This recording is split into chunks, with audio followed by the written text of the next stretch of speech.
Good morning, evening, or night. Wherever you are, welcome to WHAM today. Take a deep breath, clear your mind, and let's drift through the whispers of today's world, one quiet thought at a time. As we wrap up Wednesday, 16th July 2025, let's see what stories are unfolding around us. Australia and Anthony Albanese's visit to Beijing, which included discussions with President Xi Jinping, is viewed as a diplomatic achievement, indicating an improvement in relations between Australia and China. Albanese raised the case of Dr. Yang during the visit, emphasizing the importance of careful handling of consular matters. Australia remains firm in its bipartisan opposition to any unilateral changes to the status quo in the Taiwan Strait. In Melbourne, a man has been charged with stealing a vehicle used in the arson attack on the Adas Israel synagogue. Police are investigating it as a politically motivated incident. Banyule Creek, in Melbourne's northeast, turned bright blue due to construction chemicals, leading to an investigation by the Environmental Protection Agency, EPA. Joshua Dale Brown, an alleged sex offender, was terminated from Nido Early School in Werribee for violating internal policies on incident reporting and has since joined another childcare centre. Meta is urging the Australian government against privacy law changes that would restrict the use of personal information from Facebook and Instagram posts for AI training, arguing that AI needs to learn Australian concepts. Australia will host Exercise Talisman Sabre, its largest military exercise, with over 30,000 personnel from 19 countries, including Papua New Guinea, United States. The Trump administration is facing criticism from his base for dismissing concerns about the transparency of the secretive government inquiry into Jeffrey Epstein and the potential protection of the rich elite. Trump also dismissed the Jeffrey Epstein conspiracy as a hoax. Maureen Comey, daughter of former FBI Director James Comey and a prosecutor involved in the cases against Sean Diddy Combs and Jeffrey Epstein, was reportedly terminated by the Justice Department, though no specific reason was given. Trump is rescinding $4 billion in US government funding for California's high-speed rail project, citing a lack of a viable plan. Bahrain is set to invest $17 billion in the U.S., a deal the Trump administration claims will create 30,000 U.S. jobs through agreements with Boeing, Oracle, and Cisco. The U.S. Navy plans to construct 2 facilities in the Philippines for repairing and maintaining Philippine military boats near the South China Sea. The United States has deported 5 men to Eswatini under the Third Country Deportation Program amid rights concerns. A senior US official reports that USAID food meant for almost 30,000 children will be destroyed because of the USAID shutdown. The United States' decision to ease export restrictions on certain advanced chips for China is seen as a sign of improving bilateral relations. Nicholas Burns, former US ambassador to China, supports President Donald Trump's tariff strategy towards China, advocating for a tough-minded stance. China. During Australian Prime Minister Anthony Albanese's visit to China, Beijing emphasized trade and investment deals, setting aside major disagreements. US President Donald Trump stated that Beijing is making big steps in controlling fentanyl, an issue he has used to justify tariffs on imports from China. A survey of American companies operating in China indicates that most consider the Chinese market critical despite strained relations and tariffs. According to S&P Daily Highlights, the U.S. and China are reportedly creeping towards a trade deal, and Airbus has signed a deal. Israel, Palestine. In Gaza, at least 20 Palestinians died in a crush at a U.S.-backed Gaza Humanitarian Foundation, GOF, food distribution site, reportedly after GIF guards used tear gas or pepper spray on the crowd. Saifullah Musaleh, a U.S. citizen and ice cream shop owner in Florida, was killed by Israeli settlers in the occupied West Bank. International. WHAM Assembleia. The death of Bradley, John Murdoch, the Outback Killer, leaves the whereabouts of British backpacker Peter Falconio's body unknown after Falconio was murdered in Central Australia 24 years ago. A naked American man was rescued from a Bangkok sewer after a chaotic struggle, biting and spitting at rescuers who broke through concrete to reach him after he accidentally fell into the drain. China's economic trajectory reveals a mix of growth and challenges. Despite ongoing tariff pressures, the Chinese economy demonstrates resilience, yet automobile retail sales value experienced a 1.9% year-on-year decrease. In the initial 5 months of 2024, despite subsidy programs to maintain competitiveness in the rapidly evolving IV market, foreign automakers like BMW are forging partnerships with Chinese tech firms. Electric and plug-in hybrid vehicle sales are surging globally, with China accounting for a significant 60% of worldwide sales. Huawei Technologies reclaimed the top spot in mainland China's smartphone market in the second quarter, driven by strong brand appeal and effective shipment management, even as overall smartphone sales contracted by 4%. Enthusiasm among investors remains high in the AI sector, despite the fact that humanoid robots are not yet ready for large-scale commercial deployment. Minimax, a China-based AI startup, has filed for a Hong Kong IPO, seeking to raise between HK$4 billion and HK$5 billion. NVIDIA's CEO has noted China's impressive AI development. China is actively pursuing international cooperation to bolster its global influence. The recent China Central Asia Summit emphasized modernization and high-quality development, resulting in agreements covering personnel exchange, environmentally friendly mining, infrastructure investment, and trade and industrial cooperation. China is also strategically positioning Africa as a testing ground for the internationalization of the yuan, aiming to challenge the dominance of the US dollar. Agreements between the central banks of China and Egypt are in place to facilitate yuan use in trade and investment. Chinese Foreign Minister Wang Yi has urged the Shanghai Cooperation Organization, SAO, to advocate for an equal and orderly multipolar world and to reform the global governance system. Efforts to promote tourism are proving successful, with visa-free foreign entries increasing by over half in the first half of 2025 compared to the same period last year, with foreign nationals making 38 million trips in and out of the country, a 30% increase year-on-year. Domestically, China is addressing various challenges. Stricter regulations are being implemented for local asset management companies, aimed to mitigate risks in the bad debt market. There is also a growing number of young people giving up on the job hunt. The Artemisia plant, initially cultivated to combat erosion, is contributing to increasing hay fever misery in northwestern China. The Pinghu County government in Guangxi province has admitted to plagiarism in its forest fire prevention plan, vowing to rectify the copied section. In a conservation effort, China blew up 300 dams and shut down hydropower stations to protect the Yangtze River habitat.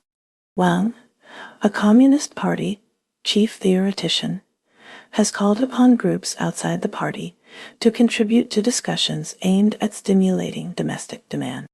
China recently completed the ALI Cosmic Microwave Background Polarization Telescope, ALICIPT, in Tibet, designed to detect ripples in spacetime with the help of the United States. Turning to international relations, Japan warns that China poses its biggest strategic challenge.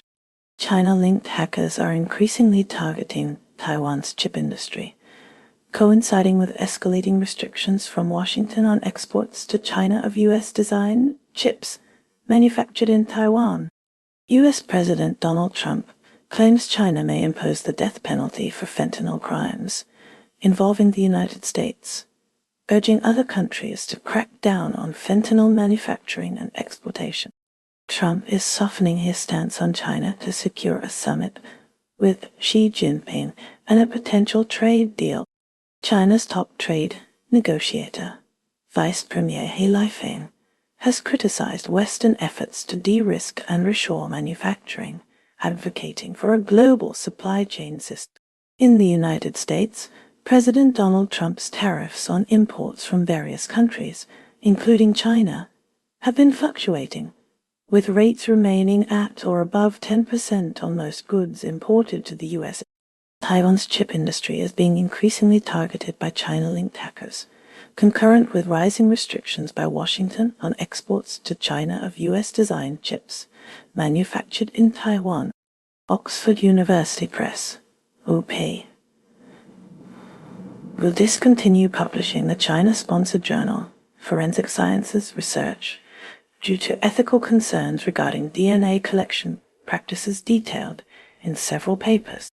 Airbus has signed a new cooperation deal with its Chinese partner, Aviation Aircraft Industry Group, to localize more production of its A321 jet in China, starting with fuselage equipping at its factory in Tianjin. United Kingdom. The UK is actively working to enhance its international standing and domestic governance. Margaret Hodge, the UK's anti-corruption champion, is being dispatched by the Foreign Office to the British Virgin Islands to investigate the territory's delayed implementation of corporate ownership registers and efforts to combat financial crime. A new UK-Germany bilateral treaty, set to be signed by Keir Starmer and German Chancellor Friedrich Merz, aims to strengthen cooperation against smuggling gangs, expand defense exports, and deepen industrial ties post-Brexit. Domestically, ministers are planning stricter laws to prevent foreign money from influencing UK elections, including measures to curb illegitimate donations via shell companies and reinforce tests on political donors with stronger penalties. The UK government and charities are collaborating on a new covenant to protect political activity and peaceful protests, rebuilding trust after recent tensions and restrictions on protest rights. Furthermore, the UK has lifted its ban on Pakistani airlines following improvements in air safety standards, ending a ban that had cost Pakistan International Airlines, PA, millions after the exposure of fake pilot licenses following a 2020 crash. There are growing concerns about the unregulated sale of nicotine pouches to children, prompting calls for tighter regulations, especially given the existing ban on single-use vapes for children in England. WHAM, Ukraine. Ukraine is navigating a challenging geopolitical environment while undergoing significant internal changes. According to the foreign minister, Ukraine remains ready for peace talks at any time. President Volodymyr Zelenskyy is planning a major government reshuffle, potentially nominating First Deputy Prime Minister Yulia Svyrydenko as the new prime minister amid battlefield setbacks and growing public discontent. Zelenskyy also intends to improve Ukraine's international image and mend relations with Donald Trump by appointing a young economist well regarded in Washington to his cabinet. A key objective is to boost domestic weapons production, with Zelenskyy aiming for half of Ukraine's weapons to be manufactured within the country, relying on the new government to help achieve this. Ukraine welcomes U.S. President Trump's shift in policy regarding weapons, which involves asking European allies to donate their weapons and then selling them American replacements. The Kremlin is closely monitoring Western weapon supplies to Ukraine, viewing these supplies as a commercial transaction for some European countries. Republican Representative Derek Van Orden of Wisconsin, previously opposed to aid to Ukraine, now supports President Trump's plan to send weapons to the country, reflecting a broader shift among Republicans to support Ukraine against Russian aggression. United States. The United States is actively engaged in international trade discussions and adjusting its foreign policy approaches. EU trade Commissioner Maroshevkovich is scheduled to visit Washington, D.C. for trade talks with U.S. Commerce Secretary Howard Lutnick and U.S. Trade Representative Jamieson Greer. This meeting underscores the ongoing efforts to navigate and potentially reshape trade relationships between the U.S. and the European Union. Shifting political attitudes in the U.S. regarding countries like Ukraine are also being observed. Russia is closely watching Western arms shipments to Ukraine, framing them as commercial transactions for some European nations. The Kremlin's primary concern remains the limitations of President Putin's balancing act, particularly the sacrifices Russia is willing to make to secure victory in Ukraine. Japan is grappling with security anxieties as defense officials monitor China's escalating military activities, which pose a potential threat. Simultaneously, the strengthening alliance between North Korea and Russia adds to Japan's regional concern.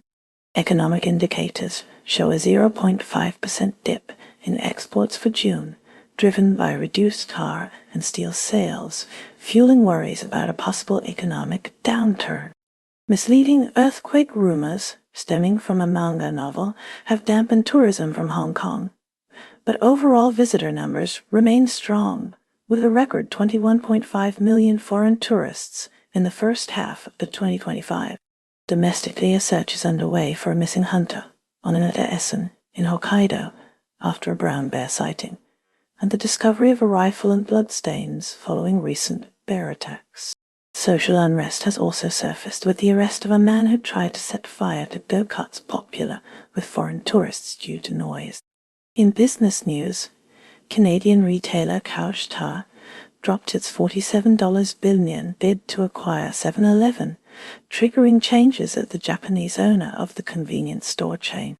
A local branch of the Japanese Communist Party has filed a criminal complaint against the Sunsito Party for a false social media post. The United Nations Command Area, based in Japan, continues to play a vital role in ensuring regional peace. Relations between China and Japan remain tense, underscored by the sentencing of a Japanese Astellas Pharma executive and a business person to 3.5 years in prison for espionage. The executive sentencing follows his detention in March 2023 and the subsequent charge in October. In the United States, President Donald Trump has signaled that trade talks with Japan are progressing, mentioning a possible 25% reciprocal tariff rate by August 1, while also acknowledging the difficulty of meeting that deadline for a trade agreement. Eswatini is grappling with the fallout from the deportation of 5 individuals from the United States, labeled as violent criminals. These individuals, deported following a U.S. Supreme Court order, are now slated for repatriation by the Eswatini government. Meanwhile, Lesotho, another small kingdom in southern Africa, has declared a state of disaster. This declaration comes in response to threats of significant tariffs from the United States. Shifting focus to Uganda, the intersection of politics and spirituality is evident. Politicians are known to consult traditional healers, seeking guidance and perceived advantages in their political endeavors. In South Africa, AIDS activist Zakia Ahmad is campaigning for greater access to HIV treatment. This push comes in the wake of U.S. aid reductions, reigniting anxieties about treatment availability within the country. Iran's parliament insists on preconditions before resuming talks with the U.S., demanding guarantees that there will be no future attacks. Compounding regional issues, Iran has deported over 1.4 million Afghans since January, reflecting a hardening stance on immigration. These deportees face dire circumstances in Afghanistan, struggling with poverty and the Taliban's restrictive policies, especially towards women. Canada is focused on protecting its industries through tariffs and investments. Prime Minister Mark Carney is leading a new fund to support steel projects within the country. Meanwhile, Victor T. Thomas, head of the Canada-India Business Council, sees promising opportunities for increased trade between Canada and India. He believes Canadian companies can diversify their markets by expanding into India. France is providing police protection to New Caledonian politicians who agreed to a deal with the country, following credible death threats, particularly circulating on social media platforms. Meanwhile, in sports news, the All Blacks head coach Scott Robertson has announced 10 changes to his starting lineup for Saturday's third rugby test against France. Turning to Iran, the UK, France and Germany are jointly warning that they will reimpose stringent UN nuclear sanctions if the country does not adhere to limits on its nuclear program by the end of August. Syria felt the impact of Israeli military airstrikes in Damascus, targeting the Syrian Defense Ministry in 2 separate incidents. These interventions occurred amidst clashes between the Syrian army and Druze fighters in the southwest. The initial strike resulted in 1 fatality and 18 injuries. Despite reports of a ceasefire, Israel persisted with its attacks. Focusing on Israel-Palestine, Amnesty International criticized the EU for its failure to impose sanctions on Israel regarding the war in Gaza and violence in the West Bank, characterizing this as a betrayal of the Palestinian people. Shifting to domestic politics, the Shah's ultra-Orthodox party is departing from Prime Minister Netanyahu's coalition due to disputes over military draft exemptions, which reduces Netanyahu to a minority in the Israeli parliament. In Gaza, at least 20 people died in a crush at an aid distribution point in the south, with Gaza's Civil Defense Agency attributing the deaths to Israeli troops. Iceland experienced a volcanic eruption at the Sunnuka crater on the Reykjanes Peninsula, marking the 9th such event in the region since late 2023, and the 12th in 4 years from the same volcanic system near Reykjavik. But authorities reported that the eruption presented no immediate danger to people or infrastructure. However, the Icelandic Meteorological Office, IMO, cautioned residents to stay indoors due to elevated levels of toxic gas. The eruption also prompted the evacuation of tourists from the Blue Lagoon geothermal spa located in southwestern Iceland. Ukraine faces continued Russian aggression as a large-scale drone attack involving 400 drones and 1 ballistic missile targeted Kharkiv, Kryvyi Rih, and Vinnytsia, injuring at least 15. President Volodymyr Zelenskyy denounced the attack on Dobropilya, which killed at least 2 people. Shifting to the cyber domain, a global operation dismantled the pro-Russian hacking group No-Name 5716, a key player in attacks against Ukraine and its allies. India may see a trade deal with the U.S., according to President Trump, who hopes for better market access for American firms. In Singapore, an Indian student received a 35-month prison sentence for causing a construction worker's death after the initial charge was lessened. Intervention by Sheikh Abu Bakr Ahmad, the Grand Mufti of India, led to the stay of execution for Indian nurse Nimisha Priya in Yemen. Meanwhile, the Indian embassy in Iran advised its citizens to avoid non-essential travel to Iran and to stay informed about regional development. In Karnataka, India, police found a Russian woman and her 2 daughters living in seclusion in a forest cave. Indonesia's trade relations saw a boost as President Trump praised a new agreement with President Joko Widodo, noting Widodo's adept negotiating skills and the mutual benefits of the deal. Despite this positive development, some analysts have raised concerns about potential adverse effects on Indonesian farmers and the country's energy security. Meanwhile, Jakarta's ambassador to Singapore expressed doubts about the existence of a large-scale Indonesian baby trafficking ring, even after the arrest of 12 people for infant smuggling. Shifting focus to the United Kingdom, Prime Minister Rishi Sunak faced increasing pressure amid ongoing strikes by nurses and other public sector workers demanding higher wages. The strikes have disrupted essential services and highlighted the growing discontent over the rising cost of living and perceived government inaction. Sunak's administration is struggling to balance fiscal responsibility with the urgent need to address the economic hardships faced by many Britons. The situation is further complicated by Brexit-related economic challenges, which continue to impact the UK's trade and labour market. Turning to Canada, Prime Minister Justin Trudeau announced new measures to combat rising inflation and support vulnerable populations. These measures include increased social welfare payments and investments in affordable housing. However, critics argue that these policies may not be enough to address the root causes of inflation, such as supply chain disruptions and rising energy prices. The Canadian economy is also grappling with the global economic slowdown, which is affecting key sectors such as manufacturing and export. Syria is currently facing escalating tensions in the city of Swaida. Clashes between Druze communities and the Islamist-led government continue. A recent ceasefire aimed to quell the violence has been established. Despite this agreement, the Syrian Observatory for Human Rights reports that violence in southern Syria has led to 248 deaths. Among the casualties are 92 Druze, 28 civilians, and 21 individuals who were reportedly executed by government forces.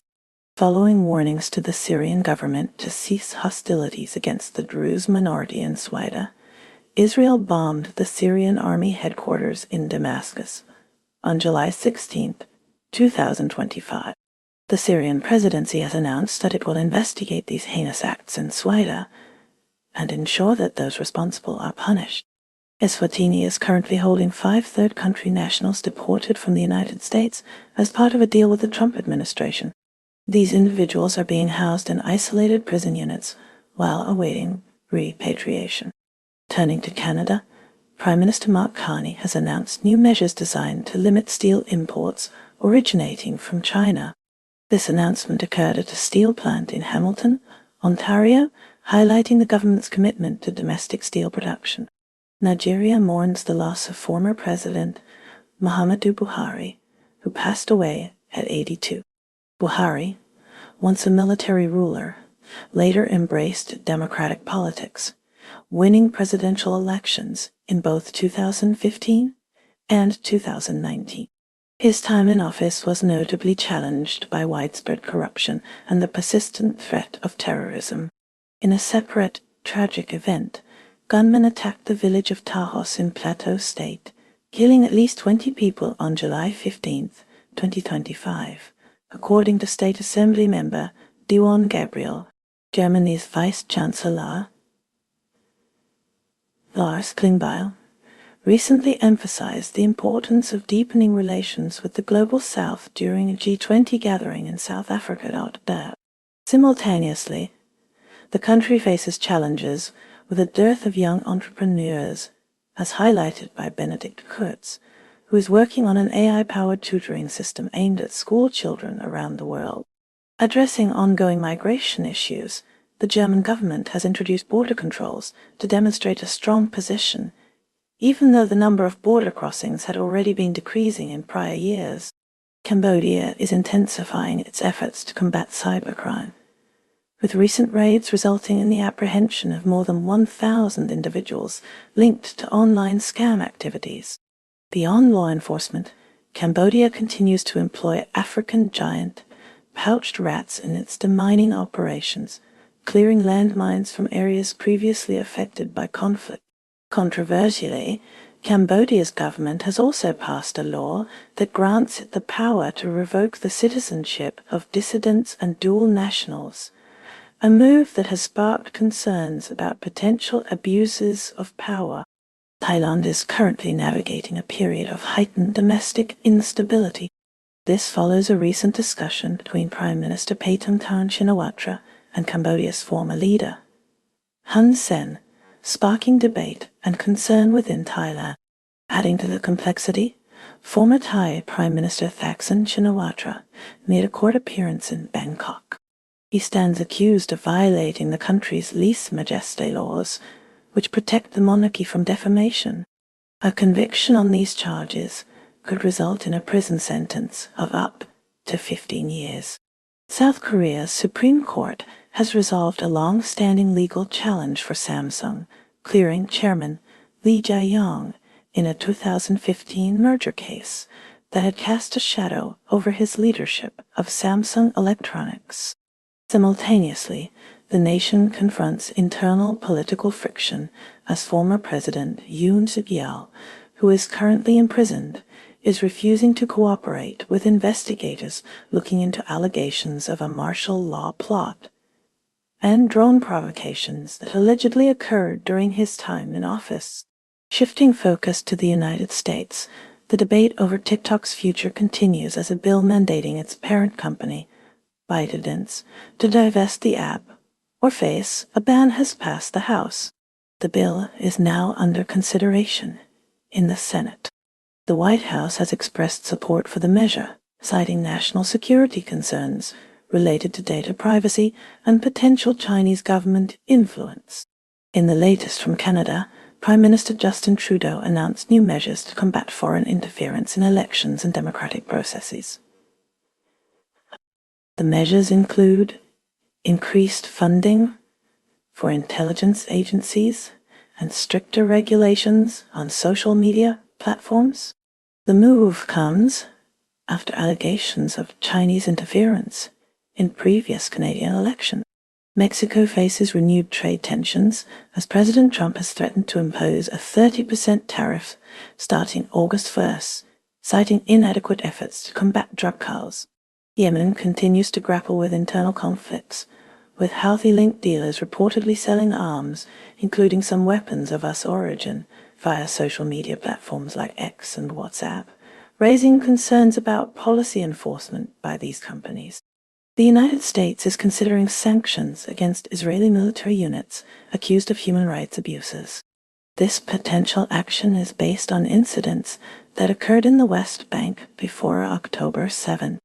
Afghan women and girls deported from Iran face a dangerous reality under Taliban rule. They express immense fear for their safety and future. Aid workers are providing guidance to help them navigate the difficult circumstances awaiting them. Turning to France, President Emmanuel Macron is pushing for a ceasefire in Ukraine during the upcoming Olympic Games. He hopes this truce will pave the way for lasting peace negotiations. In the latest from Russia, authorities detained a suspect in connection with the attack on writer Zakhar Prilepin. The attack resulted in the death of Prilepin's driver and left the writer injured. Shifting focus to India, the country is experiencing a severe heat wave impacting daily life and agriculture. The government is issuing advisories to protect vulnerable populations. Meanwhile, in Brazil, concerns are growing over deforestation rates in the Amazon rainforest. Environmental groups are urging stronger government action to combat illegal logging and land clearing. Poland witnessed a surge of national pride as citizens commemorated the life and legacy of Raphael Lemkin, the Polish Jewish lawyer who coined the term genocide in 1944. His work forever changing international law and human rights discourse. Shifting focus to Canada, Prime Minister Justin Trudeau announced new funding initiatives aimed at bolstering Indigenous communities' access to clean water and healthcare, addressing long-standing disparities. Moving across the Atlantic, the United Kingdom's Parliament debated new legislation concerning data privacy and online safety, sparking intense discussions about the balance between individual rights and national security. In Germany, Chancellor Olaf Scholz unveiled a comprehensive plan to accelerate the transition to renewable energy sources, committing significant investments to wind and solar power infrastructure in an effort to meet ambitious climate goals. Across the globe in Australia, the government introduced stricter regulations on foreign investment in critical infrastructure, citing concerns about national security and economic sovereignty. Returning to Europe, France's President Emmanuel Macron addressed the nation, outlining his administration's priorities for the coming year. With a strong emphasis on economic reforms and strengthening European Union integration. Norway's search for the brown bear, responsible for biting a man in Jarfjord, is on hold. This suspension comes after authorities mistakenly killed a different bear. Separately, animal rights advocates are celebrating after a court reversed an injunction permitting a bear cull. The nation is also in mourning following the death of Audun Gronwald, an Olympic bronze medalist skier from the 2010 Vancouver Winter Games, who tragically died at 49 after being struck by lightning. Yemen's forces, backing the exiled government, claimed the capture of tons of weapons allegedly provided by Iran to the Houthi rebels in late June 2025. The Houthis have not commented on these allegations. Iran has similarly remained silent on the issue. The United States saw President Trump declare it highly unlikely he would fire Federal Reserve Chairman Jerome Powell during an Oval Office meeting. This statement provided some reassurance to markets, concerned about potential White House interference with the central bank's independence. Simultaneously, Trump met with Salman bin Hamad Al Khalifa, the Crown Prince of Bahrain, to discuss strengthening bilateral ties and regional security. Pakistan is currently grappling with escalating violence as gunmen attacked a passenger bus in the southwest, resulting in multiple casualties. Simultaneously, political tensions are rising, with former Prime Minister Imran Khan's party staging protests to push for his release from imprisonment. Adding to the complexity, there are unconfirmed reports that Khan's sons, residing in the United Kingdom, might be planning a visit to Pakistan. Furthermore, a United States panel has voiced concerns regarding the state of human rights within the country. Malaysia's judicial leadership remains uncertain as rulers concluded a meeting without naming new senior judges. This prolonged vacancy could undermine public trust in the legal system. Simultaneously, a black panther called Apo at Kuala Lumpur's National Zoo has captured public attention because of its impressive size. Bangladesh experienced renewed political turmoil as clashes erupted between security forces and supporters of Sheikh Hasina, leaving 3 dead and many injured. Simultaneously, a rally organized by the National Citizen Party in Gopalganj turned violent with reports of 4 fatalities. Hungary's opposition is urging U.S. Democrats to proactively oppose Donald Trump, fearing a slide towards authoritarianism akin to Viktor Orban's early rule. Turning to Russia, President Vladimir Putin has issued a stark warning regarding Western nations allowing Ukraine to use their weapons for strikes within Russian territory. He suggested that such actions would necessitate Russia deploying long-range weaponry in response, potentially targeting countries providing the arms to Ukraine. Putin also reiterated that Russia is considering its options in response to these developments. In the latest from China, the nation is experiencing a surge in demand for gold, driven by concerns over the property market and stock market volatility. This increased demand is supporting global gold prices. Chinese consumers and investors are looking to gold as a safe haven asset amid economic uncertainty. Meanwhile, Canada is grappling with ongoing wildfire crises, particularly in British Columbia and Alberta, leading to widespread evacuations and air quality alerts. The federal government is deploying resources to assist provinces in combating the fires, which are exacerbated by unusually hot and dry conditions. The economic impact is anticipated to be significant, affecting forestry and tourism sectors. Italy is grappling with prison overcrowding, potentially releasing up to 10,000 inmates, about 15% of the incarcerated population. Simultaneously, the nation is intensifying its efforts to combat sweatshops supplying major fashion houses like Armani and Dior, exemplified by the case of a Chinese tailor enduring a decade of labor exploitation. Europe is grappling with tourism tensions, exemplified by the collapse of Ibiza's ambulance services. This collapse is largely attributed to a surge in drug-related calls emanating from the island's nightclubs. Americas. Brazil is seeing public anger rise after reports surfaced about Donald Trump allegedly trying to influence its trade policy to benefit Jair Bolsonaro and shield him from potential legal troubles, with protests erupting and some demonstrators burning effigies of Trump. In Peru, an ambush on indigenous Wampis guards followed the government's withdrawal from a joint anti-mining patrol, highlighting the issue of illegal gold mining. Haiti is seeing thousands of its citizens prevented from their annual pilgrimage to a sacred waterfall due to gang control. Chile and Argentina are attracting summer skiers with their dramatic slopes and unique pri-ski experiences. Asia. The Philippines has accused a Chinese vessel of causing over 11 million pesos, $194,000, in damage to coral reefs near Thitu Island in the South China Sea. Malaysia has seen another tragic incident as a missing Myanmar student, Situ H. Ponimore, was found dead, adding to a string of similar occurrences at Malaysian private colleges. Bhutan is facing scrutiny as a refugee, deported by the USA's, and is now stranded and stateless, with some Nepali-speaking Bhutanese refugees being told to leave. Iraq's Kurdish region experienced drone attacks targeting oil fields, causing shutdowns in the latest in a series of similar incidents. Europe. Across Europe, unregulated tourism in some cities is reshaping housing markets, pricing out local residents.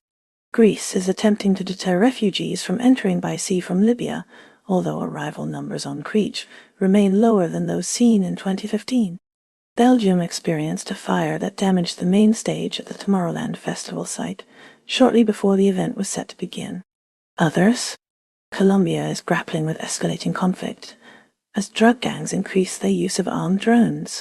Angola was the location for Prince Harry walking through a land minefield for charity, echoing his mother Diana's efforts to raise awareness for clearing explosives from old war zones. Manu Samoa's new head coach, Lemalu Tusi Pisi, is focusing on a strong start against Scotland to improve the team's chances of qualifying for the 27 Rugby World Cup. The US saw an inflation update that affected Wall Street, causing mixed trading in Asian shares, although gains for Nvidia boosted the Nasdaq. And that's a wrap for today's news, because even headlines need a nap. Stay curious, stay kind, and let the noise fade as you find your quiet. Take care, stay awesome, and I'll see you next time on WHAM today.